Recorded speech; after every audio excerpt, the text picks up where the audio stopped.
Hello अस्सलाम वालेकुम, जय श्री राम गाइस। स्वागत है आपका फिर से एक बार पीएमएसएन के चैनल में। आखिरकार transformers rise of the beast theatres में आ गई, जिसके लिए मैं बहुत ही एक्साइटेड था। देखो, इस मूवी में तुम्हें भरपूर एक्शन देखने को मिलेंगी, कॉमेडी देखने को मिलेंगी और साथ ही साथ हमें कई सारे नए नए ट्रांसफॉर्मर्स भी देखने को मिलेंगी, जैसे कि मैक्सिमल्स और टेराकॉन्स। चलो देर किस बात की, फोन को लेकर किसी एक जगह पे बैठ जाओ और वीडियो को स्टार्ट करते हैं एक छोटे से इंट्रो के साथ।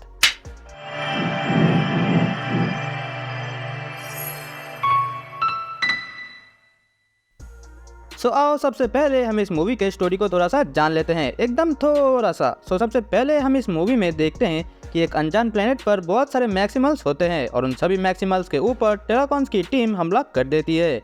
अब देखो, हम सभी को तो ये पता ही है कि इस मूवी के अंदर जितने जानवर वाले ट्रांसफॉर्मर है उनका नाम है मैक्सिमल्स, और ऑटोबॉट्स के लीडर ऑप्टिमस प्राइम की तरह ही इनका भी एक लीडर है जिसका नाम है ऑप्टिमस प्राइमल। और हाँ, ऑप्टिमस प्राइम के नाम पर ही ऑप्टिमस प्राइमल का नाम रखा गया है। अब उसके बाद हम मूवी में देखते हैं कि जहाँ पर मैक्सिमल्स रहते हैं वहाँ पर टेराकॉन्स अपने आर्मी के साथ उनके ऊपर अटैक कर देता है। अब यूनिकॉर्न टेराकॉन्स को इस प्लेनेट पर भेजता है ताकि वो मैक्सिमल्स के हाथों से एक की चुरा लाए, जिसके मदद से यूनिकॉर्न टाइम और स्पेस के बीच एक पोर्टल खोल सके और इसके मदद से वो किसी भी टाइम किसी भी प्लेनेट पर जा पाएगा और उस प्लेनेट को बहुत ही आसानी से खा पाएगा। और मैक्सिमल्स ये अच्छी तरीके से जानते हैं कि अगर ये चाबी यूनिकॉर्न के हाथों लग गई तब वह पूरे के पूरे यूनिवर्स को ही मिटा देगा, इसीलिए मैक्सिमल्स इस चाबी की रक्षा कर रहे हैं। और जब मैक्सिमल्स और टेराकॉन्स की लड़ाई होती है तब वो वहाँ से भागकर हमारे प्लेनेट यानी कि पृथ्वी पर आ जाते हैं। इसके बाद हमें सन 1994 की पृथ्वी को दिखाया जाता है, जहाँ पर हमारे हीरो की एंट्री होती है जिसका नाम है नोआ, जो कि न्यूयॉर्क शहर पर रहता है। अब हम देखते हैं कि वो थोड़ा सा गरीब है और उसके भाई को भी कोई बीमारी होती है, इसीलिए उसको एक काम की ज़रूरत है जिसके मदद से वो बहुत सारा पैसा कमा सके और अपने परिवार की मदद कर सके, पर उसको कोई काम ही नहीं मिलता है। इसीलिए वो अपने एक लुच्चे लफंगे दोस्त के साथ मिलकर एक गाड़ी चोरी करने की सोचता है, जहाँ पर उसको एक ऑटोबॉट मिलता है जिसका नाम है मिराज। उसके बाद हमें उसी शहर के एक म्यूजियम को दिखाया जाता है, जहाँ पर एक प्राचीन पक्षी की मूर्ति होती है और उसके ऊपर कुछ सिंबल्स बने होते हैं। और इसके बाद उसी म्यूजियम की एक एम्प्लॉई उस सिंबल्स के ऊपर रिसर्च कर रही होती है जिसका नाम है एलेना। और जब एलेना उस पर रिसर्च करती है तब वो मूर्ति उससे टूट जाती है और उस ट्रांसफॉर्म की का आधा हिस्सा उसके हाथों लग जाता है। और इसके बाद उस चाबी से एक चमकदार लाइट निकलती है जो कि सिर्फ और सिर्फ ट्रांसफॉर्मर्स ही देख सकते हैं। अब इस चाबी के मदद से ऑटोबॉट्स भी अपने घर पर जा सकते हैं, इसीलिए वो भी इस चाबी को पाना चाहते हैं।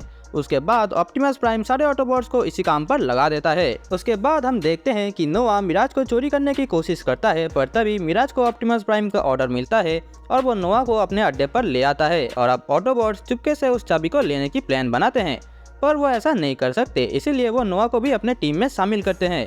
पर उसी वक्त वहाँ पर टेराकॉन्स भी आ जाते हैं और ऑटोबॉट्स और उनके बीच फाइट होने लगती है, जिसके बाद टेराकॉन्स वो चाबी लेकर चले जाते हैं। और उसके बाद हमें ये पता चलता है कि उस चाबी का आधा हिस्सा अभी भी महफूज है, पर अगर वो हिस्सा टेराकॉन्स के हाथों लग गया तो वो पूरे यूनिवर्स को मिटा देंगे।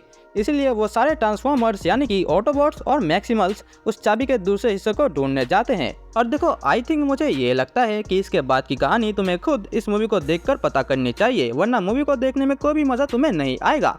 मूवी के सीन्स को देखने के बाद ही तो तुम ये सोचोगे कि अरे ये क्या हो गया, इसके बाद क्या होगा, क्या बम्बल भी अब जिंदा नहीं रहा, तभी तो मूवी देखने में मजा आएगा, है कि नहीं। देखो, जैसे कि मैंने तुमको पहले ही बताया कि इस मूवी में तुम्हें भरपूर एक्शन देखने को मिलेगा। तुम इस मूवी के जिस डब्बे में ही देखोगे वहीं पर तुम्हें एक्शन नजर आएगा, और साथ ही साथ इस मूवी में थोड़ी सी कॉमेडी भी ऐड करी गई है जो कि मुझे पर्सनली बहुत ही पसंद आई है। लिटरली जब भी तुम मिराज और नोआ को स्क्रीन पर एक साथ देखते हो तुम्हें वो मौज मस्ती वाली वाइब जरूर आएंगी। इसके अलावा इस मूवी में एक ट्रांसफॉर्मर और एक इंसान के बीच का जो संपर्क मतलब जो कनेक्शन है उसको भी बहुत ही अच्छी तरीके से दिखाया गया है, जैसा कि हमने बम्बलबी वाले मूवी में देखा था। अब बात करते हैं कैरेक्टर्स के बारे में। तो ये सारी चीजें सुनने के बाद तुम्हारे मन में ये सवाल जरूर आया होगा कि ये टेराकॉन्स कौन है और इनका कोई लीडर है भी या नहीं। तो मैं तुमको बता दूं कि टेराकॉन्स यूनिकॉर्न की आर्मी है और टेराकॉन्स की ये आर्मी सिर्फ और सिर्फ यूनिकॉर्न की बात मानती है। और इस पूरे टेराकॉन्स की आर्मी का लीडर है स्कर्ज, जो कि एक बहुत ही पावरफुल कैरेक्टर है। और क्योंकि यूनिकॉर्न एक प्लेनेट से भी बड़ा है इसलिए वह पृथ्वी पर नहीं आ सकता, इसीलिए वो टेराकॉन्स को भेजता है। अब अगर बात करें मेरे फेवरेट कैरेक्टर्स की तो मेरे दो फेवरेट कैरेक्टर्स है। एक है नोआ, जो कि बहुत ही बहादुर बंदा है। जब ऑप्टिमस प्राइम उससे ये कहता है कि दिखने में तो तुम एक आर्मी के जैसे नहीं लगती, पर वही नोआ रिप्लाई करता है कि हाँ तब तो फिर तुम भी एक टीन के डिब्बे जैसे दिखते हो। मतलब वो एक छोटा सा इंसान एक बड़े से ट्रांसफॉर्मर को बातों में टक्कर दे रहा है, जो कि अपने आप में ही एक बड़ी बात है। और दूसरा है मिराज, जो कि एकदम मुंह फट कैरेक्टर है। मतलब हर वक्त मजाक करने वाला और अपने में ही मस्त मगन रहने वाला। पर यही मिराज फाइट के टाइम पर बहुत ही सीरियस तरीके से फाइट करता है और एकदम एंड तक नोआ का साथ भी देता है। सो आज की वीडियो तो यही तक थी। अगर तुमने ये मूवी देख ली है तो तुम्हारा फेवरेट कैरेक्टर कौन सा है वो तुम मुझे अपने कमेंट्स में ज़रूर बताना। और अगर तुमने ये मूवी अभी तक नहीं देखी तो जाकर देख लो, बहुत ही मज़ा आएगा। और हाँ, जाते जाते इस वीडियो को एक लाइक ज़रूर कर देना। और अगर इस चैनल पर तुम नए हो तो अपनी पूरी पावर्स की मदद से इस चैनल को सब्सक्राइब कर दो। अब मैं चलता हूँ, मैं तुमसे फिर मिलूंगा किसी नए वीडियो किसी नए टॉपिक के साथ। तब तक के लिए अलविदा।